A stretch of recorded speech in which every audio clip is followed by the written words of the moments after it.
नमस्कार, स्वागत है आपका संवाद 365 देख रहे हैं आप। मैं हूं आपके साथ दिग्विजय सिंह चौहान। अपने जल जंगल को बचाने के लिए रैणी गांव में गौरा देवी के नेतृत्व में एक चिपको आंदोलन हुआ था। ठीक चिपको आंदोलन की ही तर्ज पर इन दिनों एक और आंदोलन हो रहा है जो कि बागेश्वर में हो रहा है। इस बारे में आपने पहले भी सुना होगा, हमने पहले भी अपने दर्शकों को इस आंदोलन के बारे में बताया था।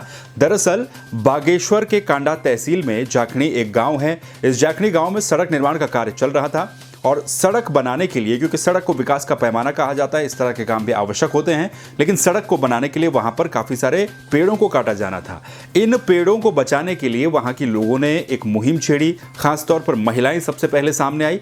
महिलाएं वहां पर जाकर के पेड़ों से लिपट गई। तस्वीरों में भी आप देख सकते हैं किस तरह से जो कांडा तहसील है बागेश्वर की, इस तहसील के जाखनी गांव की महिलाएं पेड़ों से लिपट गई, पेड़ों से चिपक गई और उन्होंने साफ तौर पर कह दिया कि हमारे संजोए हुए और संरक्षित किए हुए इन जंगलों को आप सड़क निर्माण के लिए बिल्कुल नहीं काट सकते हैं। लोगों ने इस पर काफी विरोध जताया, काफी एक मुहिम इस पर छेड़ी गई। उसके बाद धीरे धीरे जब महिलाओं का ये आंदोलन मीडिया की सुर्खियों में आया तो उसके बाद पुरुषों ने भी अपना समर्थन इस आंदोलन को दिया और सभी क्षेत्रवासी, सभी ग्रामवासी वहां पर इन पेड़ों को बचाने के लिए जुट गए। लोगों की दलील यही है कि उनके पुरखों ने इन जंगलों को एक लंबे समय से सजो करके रखा है। बांज के पेड़, बुरांस के पेड़, इन पेड़ों से उनके जो प्राकृतिक जल स्रोत हैं, जो प्राकृतिक नौले हैं, वो नौले लगातार चलते रहते हैं और अगर सड़क निर्माण के लिए इन पेड़ों को काट दिया जाए तो पानी सूख जाता है, यानी कि वो जल स्रोत सूख जाते हैं। जो कि इससे पहले भी हम पहाड़ों में कई जगहों पर इस तरह की खबरें देख चुके हैं, जहां पर सड़क निर्माण के लिए पेड़ काटे जाते हैं और पेड़ काटने से कई जो प्राकृतिक जल स्रोत हैं वो सूख जाते हैं। जाहिर सी बात है उसको नुकसान पहुंचेगा, क्योंकि अक्सर पहाड़ों में जब सड़क निर्माण के लिए पेड़ों को काटा जाता है तो जो प्राकृतिक जल स्रोत हैं वो जल स्रोत सूख जाते हैं, गाँव के जंगल कट जाते हैं, पहाड़ कमजोर हो जाते हैं। हालांकि ये बात भी सही है कि सड़क निर्माण भी आवश्यक है, क्योंकि विकास की वो एक महत्वपूर्ण सीढ़ी है, एक प्राथमिक सीढ़ी है, लेकिन व्यवस्थित तरीके से उसको किया जाए, ये वहां पर ग्रामीणों का कहना है। लोगों का ये भी कहना है कि लंबे समय से जब इन जंगलों को हमने संरक्षित किया है तो इस तरह से कैसे इन्हें काटने दिया जाए। जब मीडिया में ये एक बात सामने आई तो उसके बाद अब ये आंदोलन इन लोगों का रंग लाता नजर आ रहा है। वहां पर जब महिलाएं चिपको आंदोलन की तर्ज पर पेड़ों से लिपट गई तो अब जाकर के जो लोक निर्माण विभाग है उसने फिलहाल इस सड़क के निर्माण कार्य पर रोक लगा दी है। लोक निर्माण विभाग के रोक लगाने के बावजूद भी यहाँ के ग्रामीणों का, यहाँ की महिलाओं का कहना यह है कि आंदोलन तो अभी भी जारी रहेगा। हम तब तक नहीं मानेंगे जब तक लिखित रूप से कोई आश्वासन नहीं दिया जाता। वहीं अब कमेरी देवी, रंगथरा, मझगांव, चौनाला मोटर मार्ग के लिए भी जो पेड़ काटे जा रहे हैं उनको बचाने के लिए जाखनी गांव की महिलाओं ने एक बार फिर से चिपको की तर्ज पर वहां पर भी मुहिम छेड़ दी है। महिलाओं के आंदोलन में गांव के पुरुष भी शामिल हैं। एकजुट होकर इन जंगलों को बचाने का ऐलान उन्होंने किया है और यह भी कहा है कि हम अपने भी इस पर न्यौछावर कर देंगे। तो ये पेड़ जो है बहुत पहले से हम लोग पाल रहे हैं, बहुत जंगल की वजह से। हमारे गांव में दो नौले हैं, नौले समझते हैं, बावड़ी, दो नौले हैं, उनमें हमेशा पानी रहता है। लेकिन जो मेन रोड है इसे कटने के बाद से 2011 में कटने के बाद से उन जो नौलों में है पानी है वो भी घट गया है और गर्मी में कमी हो जाती है।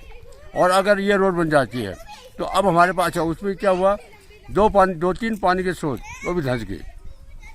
तो गांव में वो जो पानी सप्लाई होता था वो बंद हो गया। अब पानी सप्लाई हम यहाँ से कर रहे हैं और एकमात्र यही स्रोत बचा हुआ है हमारा।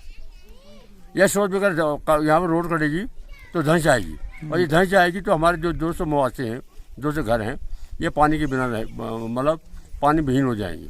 तो आपने सुना, ग्रामीण ये कह रहे हैं कि अगर सड़क बनानी है तो इसका सर्वे दूसरी जगह से किया जाए और दूसरी जगह से इस सड़क को ले जाया जाए, ताकि जो ये जंगल हैं, जो ये पेड़ हैं, जिनको बचाने के लिए ये चिपको आंदोलन पार्ट 2 इसे कहा जा सकता है, जो शुरू किया गया है, वो सफल हो और जंगल भी बचे और सड़क भी बन जाए। तो वहीं अब इस पर डीएम साहब क्या कह रहे हैं, विनीत कुमार, आप ये भी सुनिए।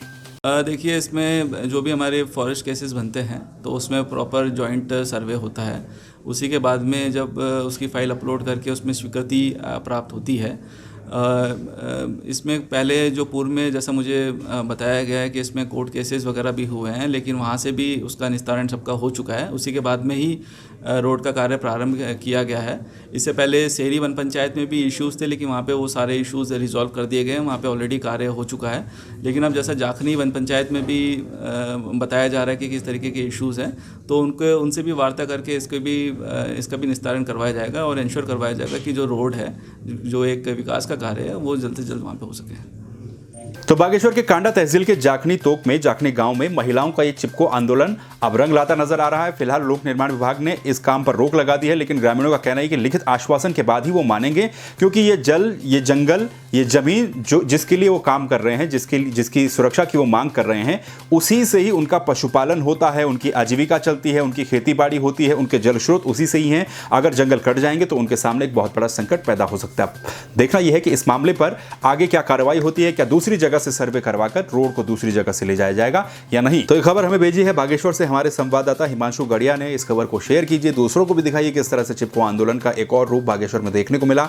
अपने जंगलों को बचाने के लिए लोग, महिलाएं जो वहां की हैं, और अब तो अन्य लोग भी पेड़ों से जाकर चिपक गए। हमारे चैनल को सब्सक्राइब कर दीजिए, फेसबुक पर हमसे जुड़िए, तमाम प्लेटफॉर्म पर जुड़िए और बने रहिए संवाद 365 के साथ। नमस्कार।